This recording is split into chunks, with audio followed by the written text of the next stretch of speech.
Imagina un mundo donde no puedes elegir tu propio nombre. No me refiero al nombre que aparece en tu acta de nacimiento. Me refiero al nombre que te define, al nombre que tú misma te das, mujer. Durante siglos, esa palabra no fue una identidad libremente construida. Fue una jaula, una lista de obligaciones, un molde de expectativas que alguien más diseñó mucho antes de que llegaras al mundo. Las sociedades decidieron qué podía estudiar una mujer, qué podía opinar, qué podía desear, con quién podía casarse, cuántos hijos debía tener y cómo debía sonreír, aunque por dentro no tuviera ganas de hacerlo.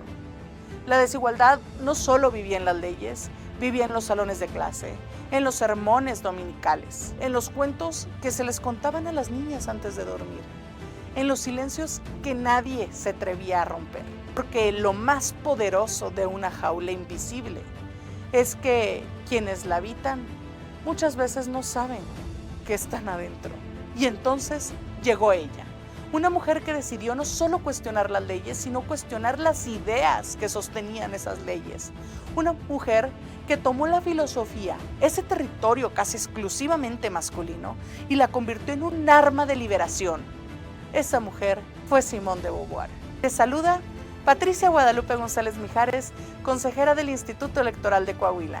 Hoy, en este capítulo de Forjadoras de la Democracia, nos adentramos en la vida de una mujer cuya voz atravesó fronteras, sacudió conciencias y cambió para siempre la manera en que el mundo entiende la libertad. París, 9 de enero de 1908. Nace Simone Lucie Ernestine Marie Bertrand de Beauvoir, en una familia conservadora, católica, de clase media venida menos. Un hogar donde las niñas aprendían a ser discretas, a ser obedientes, a prepararse para ser buenas esposas. Pero Simone tenía algo que ninguna convención social podía apagar: una mente que ardía de curiosidad. Desde niña devoraba libros y le fascinaba la filosofía, las ideas, las preguntas sin respuesta fácil. Y mientras crecía, fue haciéndose una pregunta que le cambiaría la vida.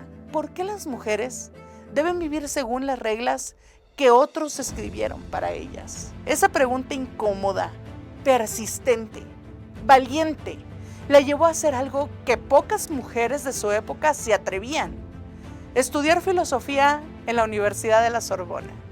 Y fue ahí donde conoció a Jean-Paul Sartre. Su relación con Sartre fue intensa, apasionada, complicada. Compartían ideas, debates, proyectos intelectuales. Se amaban de una manera que no cabía en los moldes convencionales. Y eligieron juntos no casarse. No porque no se amaran, sino porque ninguno de los dos quería que el amor se convirtiera en una trampa.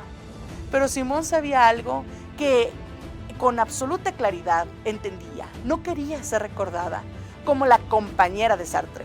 No quería ser la sombra intelectual de nadie.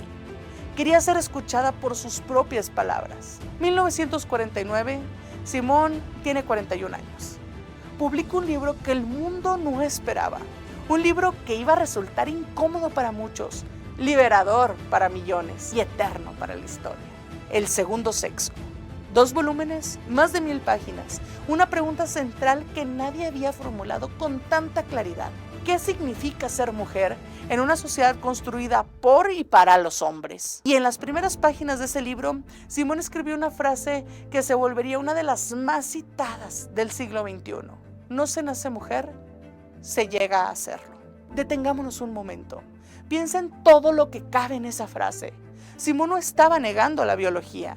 Estaba señalando algo mucho más profundo, que la mayor parte de lo que llamamos ser mujer, la sumisión, la docilidad, el sacrificio silencioso, la prioridad de los demás sobre una misma, no es natural.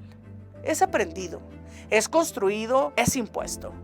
Generación tras generación, en cada hogar, en cada escuela, en cada historia que se repite. Si fue construido, también puede ser transformado.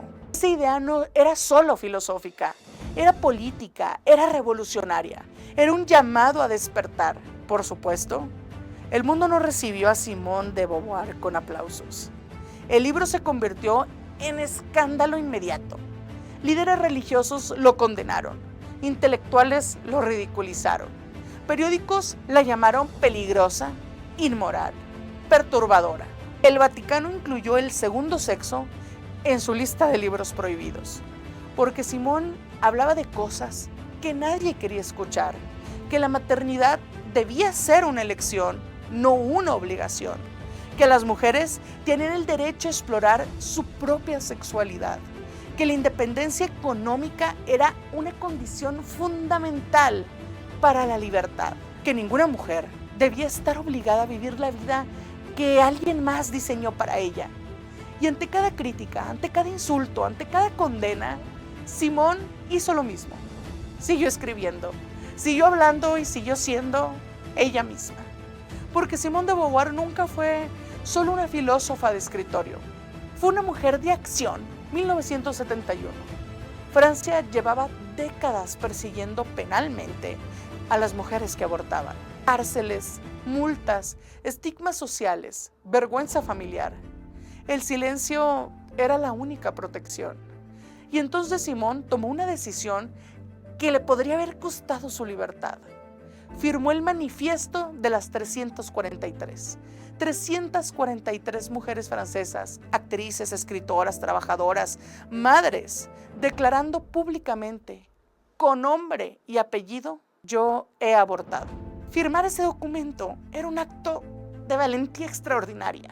Era exponerse al escrutinio público, era arriesgarse a la persecución legal, era decirle al Estado, el cuerpo de una mujer no te pertenece. El impacto fue inmediato, el manifiesto sacudió a Francia entera, generó debate, indignación, solidaridad, furia.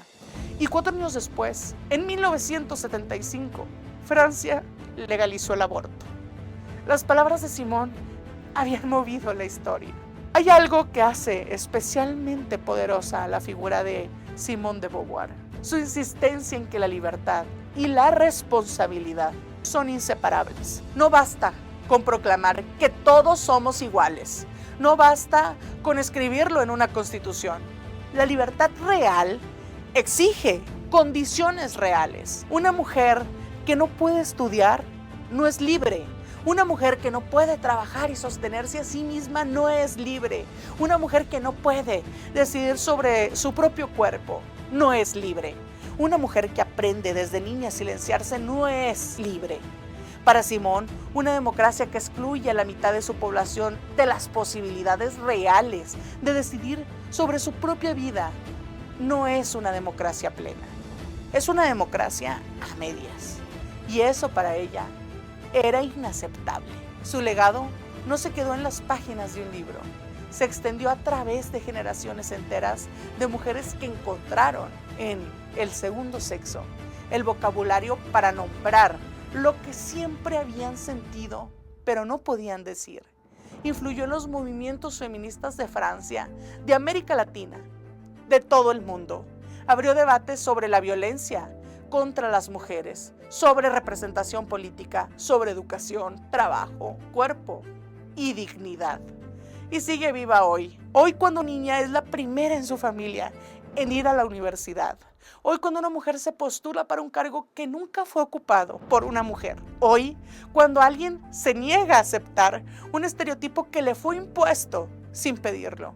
Cada vez que alguien dice, yo decido quién soy, hay algo de Simone de Beauvoir en ese momento. 14 de abril 1986.